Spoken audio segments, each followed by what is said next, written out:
Om Namo Bhagavate Vasudevaya. Om Namo Bhagavate Vasudevaya. Om Namo Bhagavate Vasudevaya. Canto 1, capítulo 10. A partida do Senhor Krishna para Devaraka. Verso 25.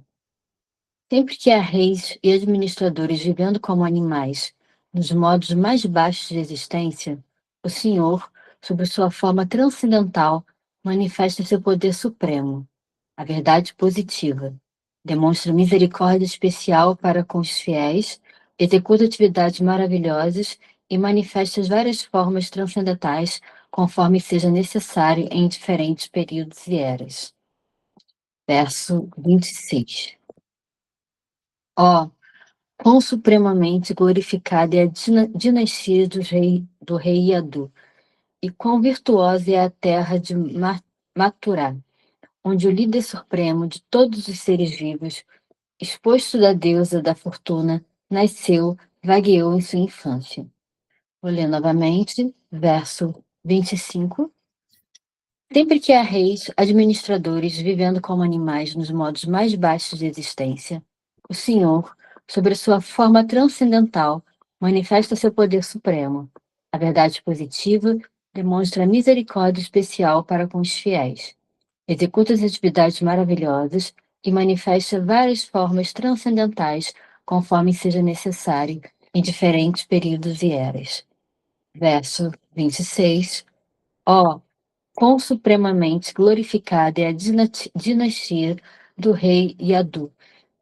Quão virtuosa é a terra de Mathura, onde o líder supremo de todos os seres vivos, o esposo da deusa da fortuna, nasceu e vagueou em sua infância.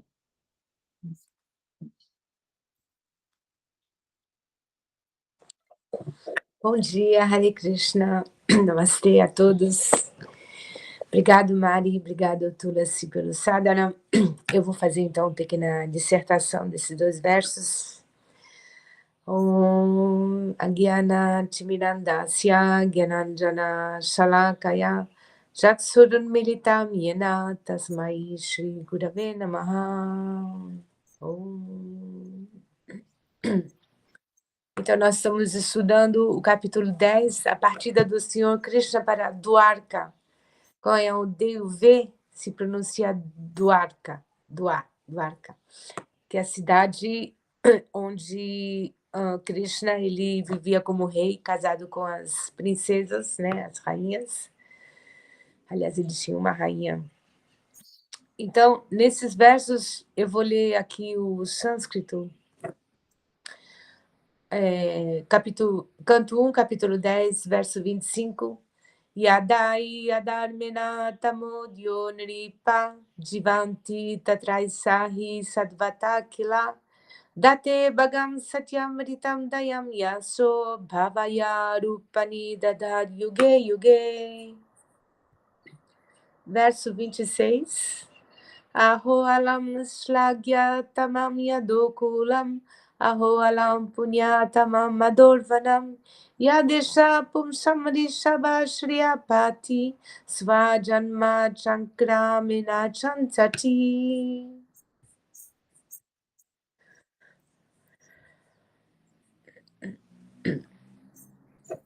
Então, ele está descrevendo nesse verso um pouquinho da situação que nós somos subordinados nesta manifestação, neste mundo, com governantes que vivem nos modos mais baixos da existência. Antigamente eram reis, né? Eram todos, não existia democracia, não existia esses sistemas de governo atuais, né? Comunismo, capitalismo, mas eram reis, administradores, né? Políticos, que sempre existiu. Hoje em dia está mais acentuado, mas sempre existiram reis e administradores que viviam como animais nos modos mais baixos da existência. Então, isso significa o quê? O modo mais baixo na Bhagavad Gita está explicado que está descrito que existem 3 modos que governam tudo que a gente faz e toda a natureza. Para quem fez o curso da Bhagavad Gita, são os 3 modos da natureza material, 3 gunas que se chamam. O mais baixo é o tamas guna tamas, que é relacionado à ignorância, à letargia, à obscuridão total, sem nenhuma consciência, sem nenhum conhecimento, e atuando como animais, quer dizer, animais no sentido de as necessidades básicas, só colocando atenção no comer confortavelmente, né, de forma opulenta, para o prazer dos sentidos, dormir de forma confortável, dormir inclui o prazer dos sentidos, egocêntrico, se reproduzir, né, inclui tudo que é relacionado com a vida sexual, as relações, e defender-se, né, a defesa. Que nos animais eles têm garras, né, têm formas de defesa natural, e nós temos armas, bombas, etc. Então, os seres que vivem influenciados pelo modo de tamas, que é a ignorância. Depois, um pouquinho mais elevado, é o modo de rajas. Raja. Sabe a palavra Maharaja? Maha é grande, né? Maha é grande. Raja é rei, imperador, rei. Então, o grande rei, Maharaja. Então, por que Raja é o modo da paixão, né? Você vê, está associado com o rei. Que o modo da paixão é o quê? É o desejo intenso, aquela luxúria demasiada para ter muito prazer, muita opulência, muita mulher bonita, muito dinheiro, muito prazer, muita comida maravilhosa, muita glória, fama, nome, poder, tudo exagerado, né? Sensações muito intensas de prazer,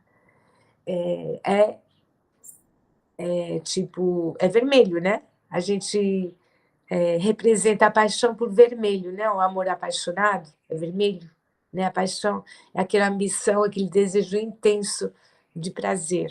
Se chama Araja. Então, isso dá lugar a todo esse mundo capitalista de prazer intenso, não pensando no bem-estar dos outros. Então, a exploração massiva dos recursos da natureza, exploração dos mais fracos, que são explorados nas usinas, nas fábricas, para produzir objetos, alimento, para que os outros que têm recursos possam usufruir, né? Então, é prazer egoísta, sem pensar no bem-estar dos outros, do resto da sociedade. Então, esse é o modo da paixão. Mas já é melhor do que o modo da ignorância, porque pelo menos já tem ação, né? O modo da ignorância é letargia total. E tem o terceiro, sattva guna. Sattva quer dizer pureza, harmonia, bondade.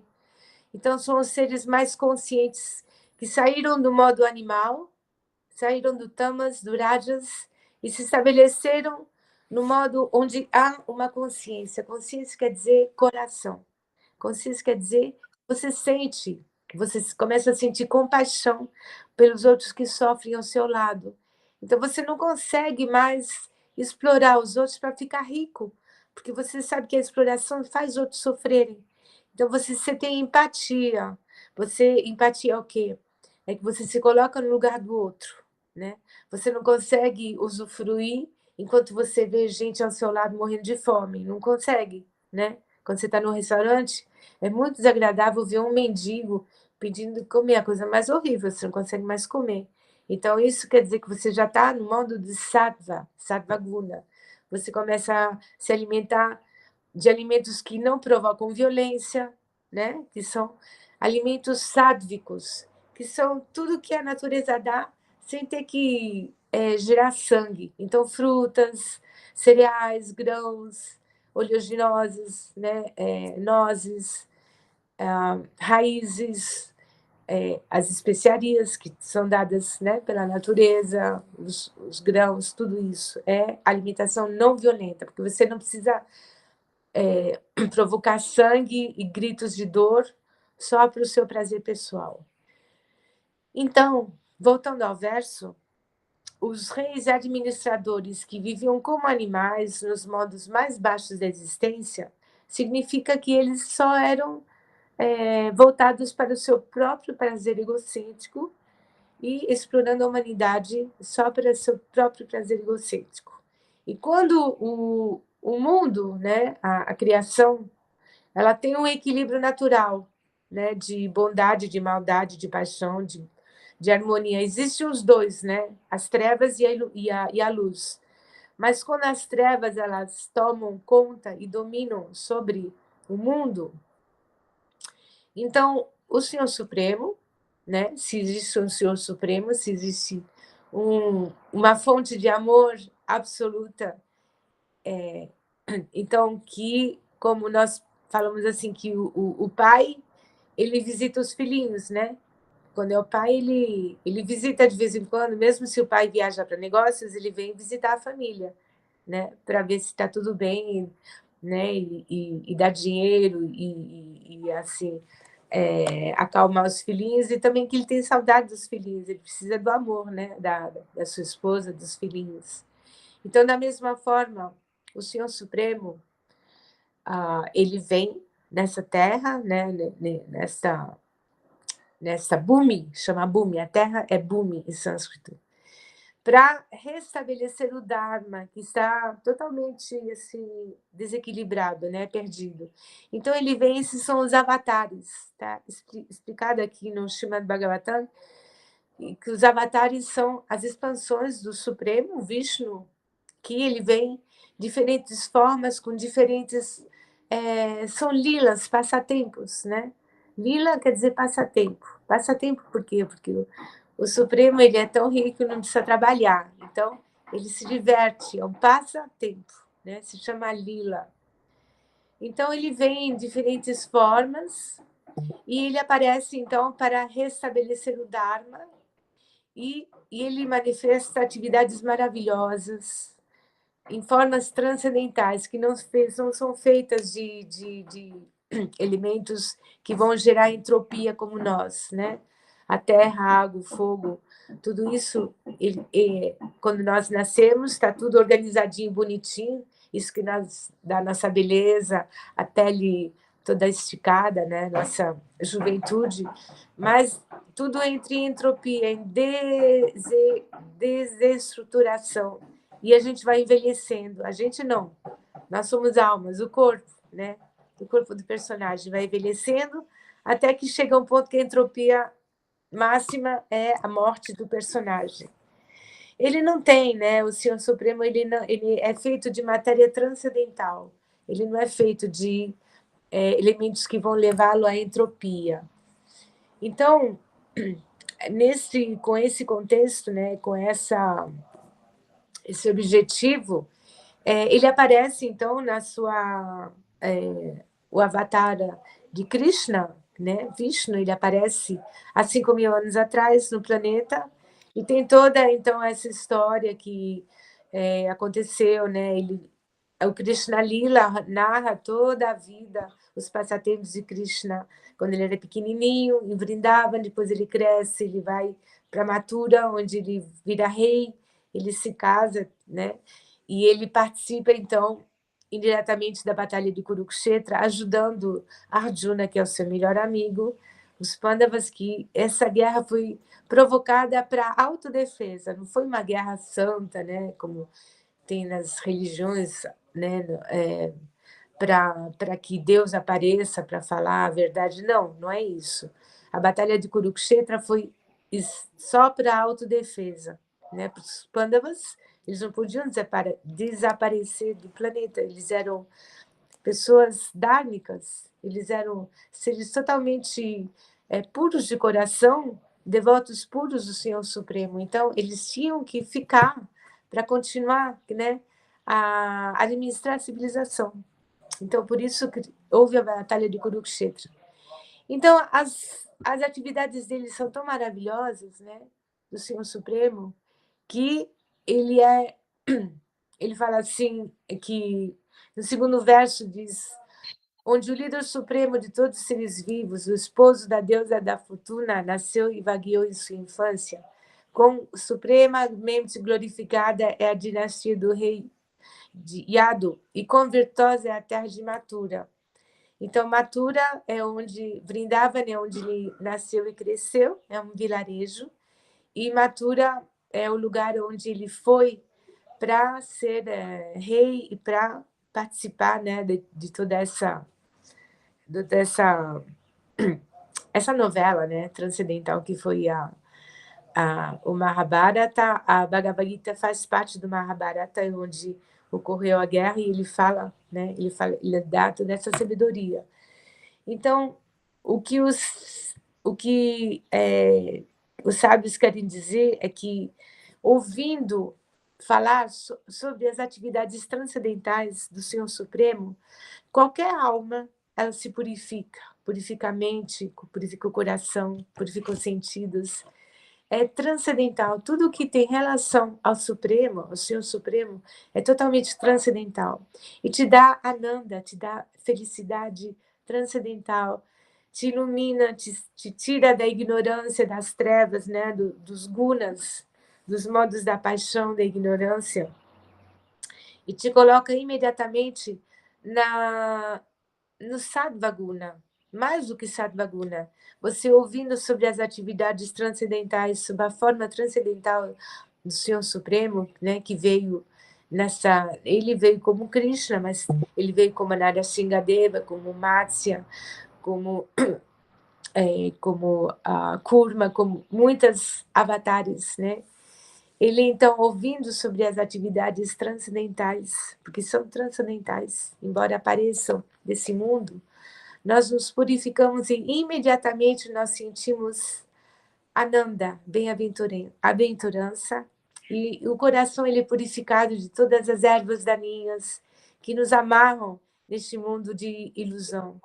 Então, é aconselhado no Srimad Bhagavatam e na Bhagavad Gita de ouvir constantemente sobre as glórias do Supremo e cantar os nomes do Senhor Supremo, esses nomes sagrados que imediatamente eles tiram as nuvens da ignorância, da ilusão, e nos iluminam com sabedoria, né, a luz do conhecimento, Gyana, e nos tornam pessoas felizes, emancipadas, e que podem também trazer felicidade e a sabedoria ao mundo, né? Então, nós não somos nada, né? Nós somos um grãozinho insignificante, mas nós nos tornamos muito importantes neste mundo quando nós nos conectamos com a fonte e nós nos tornamos pessoas felizes, emancipadas e transcendentais de certa forma, né? Quando você se torna uma alma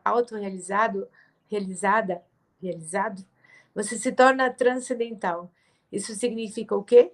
Que você está para além da influência da dualidade desses gunas, né, que nos tornam a vida infernal, porque ora você está na ignorância, ora você está com aquele desejo apaixonado, ora você está...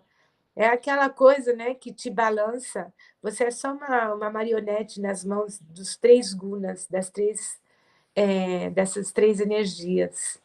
Então, a recomendação dos sábios é que você se transcenda, você vá além dessa dualidade e você se torne estável e fixa no Brahman, né? Na realização de que você é Atma, alma espiritual eterna, e que você está além dessas dualidades. E assim você vai poder ficar feliz, tornar sua família feliz e trazer auspiciosidade para esse mundo que eles tanto precisam, né? Então, vamos tentar passar por essa vida trazendo algo diferente e trazendo um pouquinho coisa melhor para a humanidade. E assim a gente vai em paz, sabendo que a gente deixou algo melhor do que a gente recebeu quando nós nascemos, tá bom? Então, eu vou parar por aqui. Muito obrigada pela atenção de vocês. Hare Krishna, Krishna Krishna, Hare Hare, Hare Rama, Rama Rama, Hare Hare. Ó energia suprema, amor divina, desperta-me, eleva-me, envolve-me, protege-me. Hari Om Shanti Namaste. Om Tat Sat Hare Krishna.